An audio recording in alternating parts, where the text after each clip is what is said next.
Hi guys, welcome back to my channel. It's Patience Diamonds.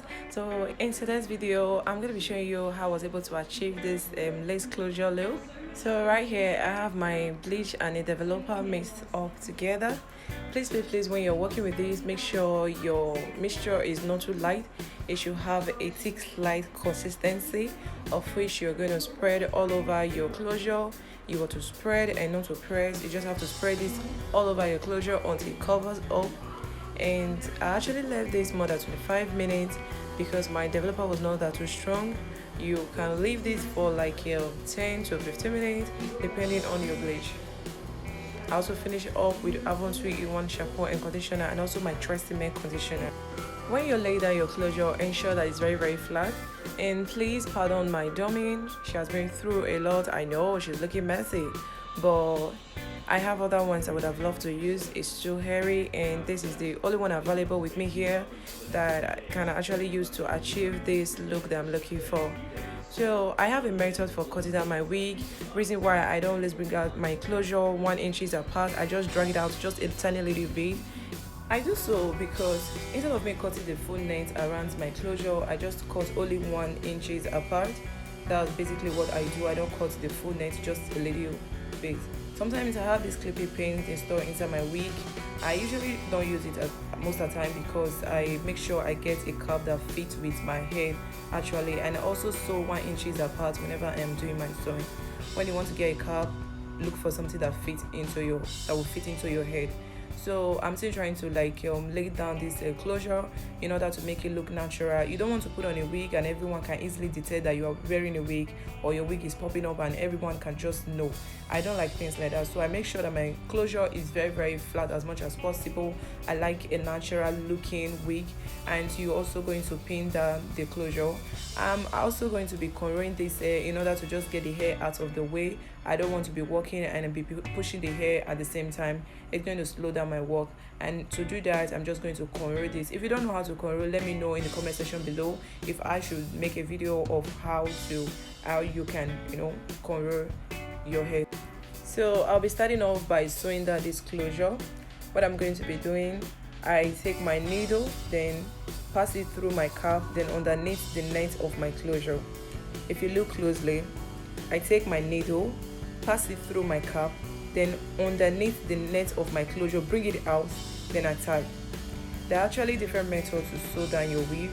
You can do the freehand method, which I call something you can just actually be passing your needle, just be passing it out, take it in between your track of hair, then you pass it out. At the end of your work, you tie. That's very easy for beginners. But what I did in this video, I just take my needle, pass it through my cap, underneath the net of my closure, then I tie. Yeah, I started off this work in school before the COVID-19, before the lockdown. I didn't get to actually film the beginning of how I started with.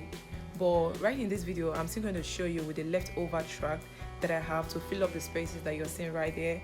It's no different from how I started to work from the beginning. You just have to pay full attention to what I'm doing right here in this video. But anyway, if you feel the video is kind of too quick or too fast for you, you can rewind back and watch again, or comment down section below and let me know if you want a full detailed tutorial for you to know how to sew. Although there are other videos you can actually watch from other channels in order for you to get to understand much better on how to sew it down your own wig.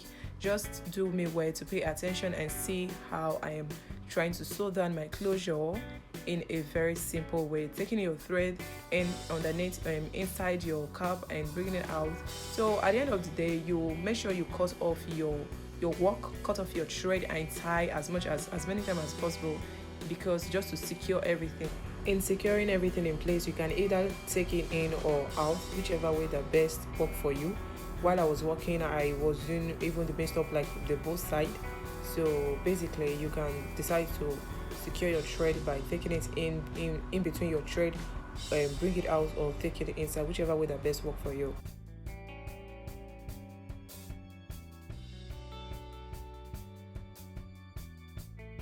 And don't always forget to pin down your work whenever you're working.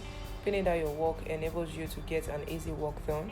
You don't want to be working and your tracks are falling off. So in order to get an easy process when you are doing your work, do well to pin it down with a T-pin or whichever pin that you have available with you. So I was using this my pin that has different color. Sometimes people use it for decorating the hall or whatever, but it's a pin anyway, so you can actually use it for your wig. As far it can hold down whatever work you're trying to do.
Please take note, whenever you're sewing that your track around your closure, make sure you sew around your closure, don't sew on top of your closure. Sewing on top of your closure will not make your hair look flat. That's your closure, it will make it look flat. It's going to make it stand up, like stand out, like you wouldn't be satisfied with the outcome of what you'll be doing. So when you're sewing around your closure, just maintain a straight line around it, just like the way you're seeing in this video. It was not very that close to my it was close enough, let me use that. It was close enough to my closure. It wasn't on top of it. So on top of it, a lot of persons made this mistake. I've had work brought to me for adjustment because they made the mistake of sewing on top of it. It doesn't give space to your closure. So when you're doing this, you just have to maintain a straight line by sewing around it. It's well enough as far your closure itself can cover up the empty space. And when you want to fill up the space, you can do your measurement. Just take it like your square side to side. You pin it down, then you start sewing. Sew down to the edge and flip it over. And with that, you can be able to fill up the space. You don't have to cut. You can just sew down to a particular spot, then you flip it over. Basically, that's how you're going to cover all the space. If you don't understand it, you can look very well in what I'm doing in this video. I'm just literally just sewing from side to side. Then when I'm done sewing one line, I just flip it over, and that's all. And basically you're done with whatever you're doing.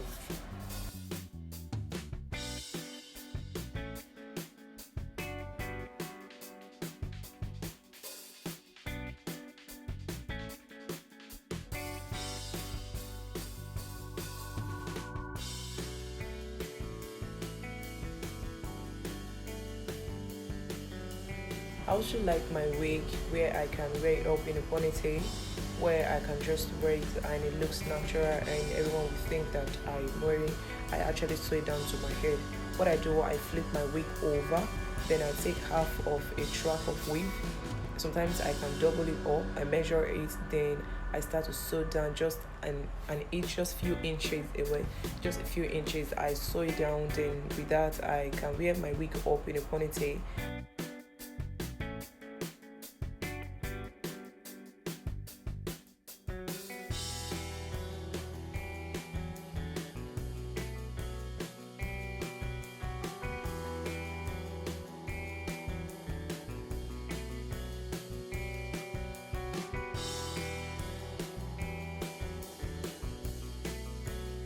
Okay, so if you're observing this video, I actually use a mixed up color to achieve this look that I have.